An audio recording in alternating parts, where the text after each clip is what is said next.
These are turbulent times.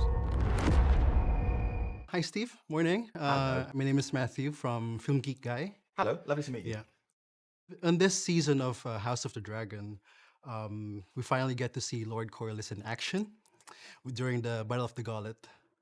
What was it like being at the center of this production of this scale? And do you have any particular preparations that you have to do for this massive sequence?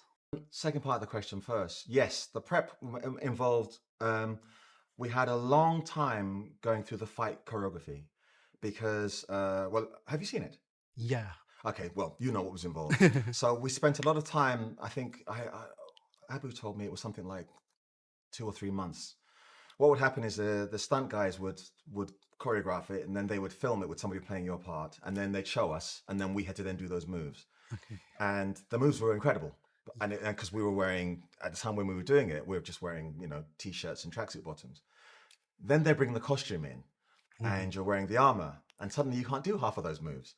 Because there was one move, I think, where I get to kick somebody in the chest, and I was looking forward to doing that because I figured that'll look sexy. And then I put the armor on, and I couldn't get my foot above the person's knee, so you have to change it. Then we got onto the set, and the set was much smaller than, of course, the gym that we were training in. Plus, there was lots of water everywhere, and blood.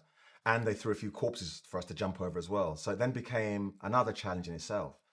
And I am so incredibly grateful to all the stunt performers because they made us look like we knew what we were doing, even when most often we didn't.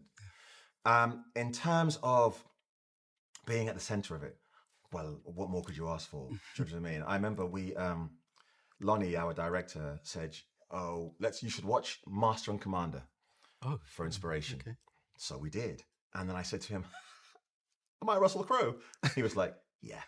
So that was very good. It was fine. And it was lovely to have been part of the whole prep anyway. And then to get out there beyond that wonderful set with all these wonderful actors and stunt performers. And then to go through the motions. It was extraordinary. Amazing sequence. Like you have dragons, ships, the vast ocean. What was the hardest thing to pull off? Do you know, it's a funny thing. When we've been asked this question, we've been saying rather glibly that it was trying to keep the water out of your mouth. Okay. And I'll tell you why, so they built 2 tanks for us, 2 huge tanks. One is a dry tank and then one is a wet tank. And the wet tank was, I think, something like 7 or 8 meters deep, full of water. But of course, there were a few scuba divers, stuntmen, not stuntmen, but scuba divers in the water at all times because in case they never got into trouble. Yeah. And those scuba divers never left that water Oh, wow. for the whole day. So they didn't go to the toilet. Yeah, exactly. So we made sure that we kept our mouths shut when we were in the water. But other than that, glib answer, I think the hardest part was, of course, trying to make this fight choreography look real. Because one of the things that you realize is that even when you're doing an intricate fight, Yeah. if you're unfortunate enough to be in a fight, every single blow that you make, you hope is the last blow. You don't really intend to be fighting for minutes. You want it to end quickly. And so every blow that you throw has to be the one you think will end the fight. And if you perform like that, then that's very exhausting. And so that's what we were doing. And it was hard. It was some days, even though it was Britain, some days it was hot. Sometimes when you took off your armor, it was just like a human soup pouring out of you. Okay. So trying to get through that was probably the challenge. Grief plays a major driver throughout the show. In season 2, Lord Corlys lost Rhaenys. How does grief influence Lord Corlys as a leader going into this season? I think there are 2 things, really. I think grief comes in for Corlys this time round. It expresses itself certainly further on as we go in the season. It expresses itself in a form of rage. He is upset, obviously, because he feels that his family has sacrificed an awful lot in this cause for very little reward. Yeah. Because, of course, if you follow the journey, we've seen him lose his son, then lose his daughter, then his son, lose his grandchild, and then, of course, the most important, his wife. Because I often say that the only times you generally see Corlys relaxed, the only time he's contrite, if ever, the times when he smiles most freely are when he's with his wife. And now she's gone, so he's now rudderless. And he's now trying to forge links with his illegitimate son. Yeah. And that's partly because that's what his wife asked him to do.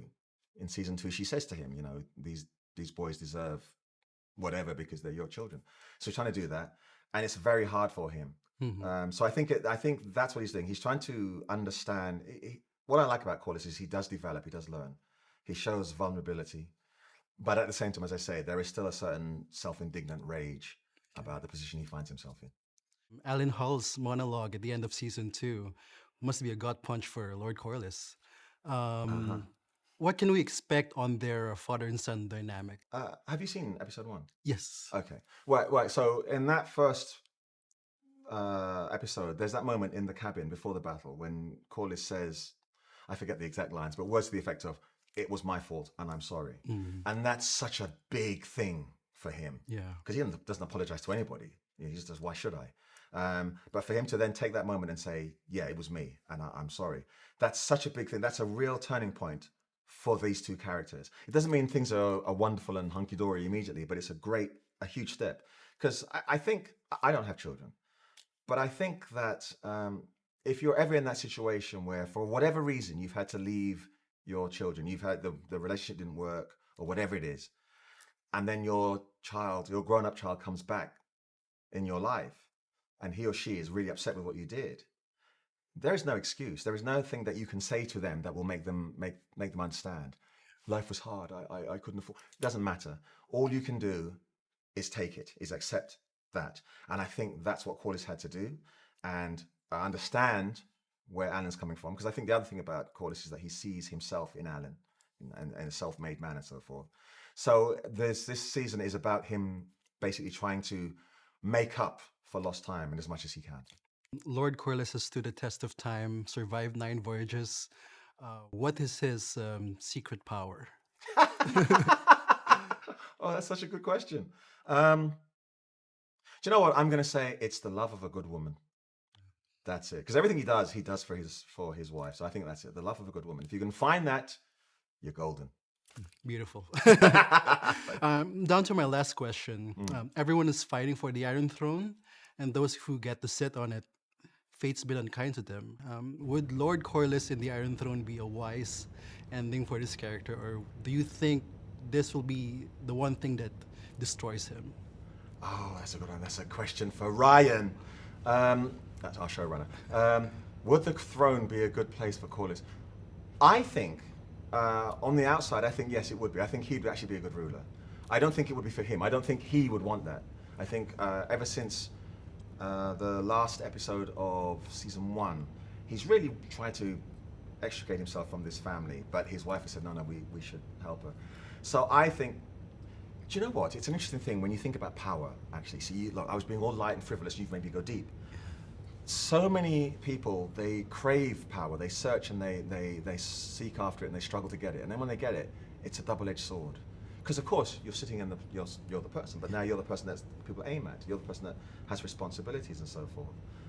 I think it would probably be a curse for someone who, let's face it, when you look at his life, whenever things get tough, he gets on his ship and goes to sea, because sea is much simpler. If you do this correctly, you live. If you do it incorrectly, you die. It's very simple. There's no grey. But politics, ruling, there is grey, and I think that would kill him.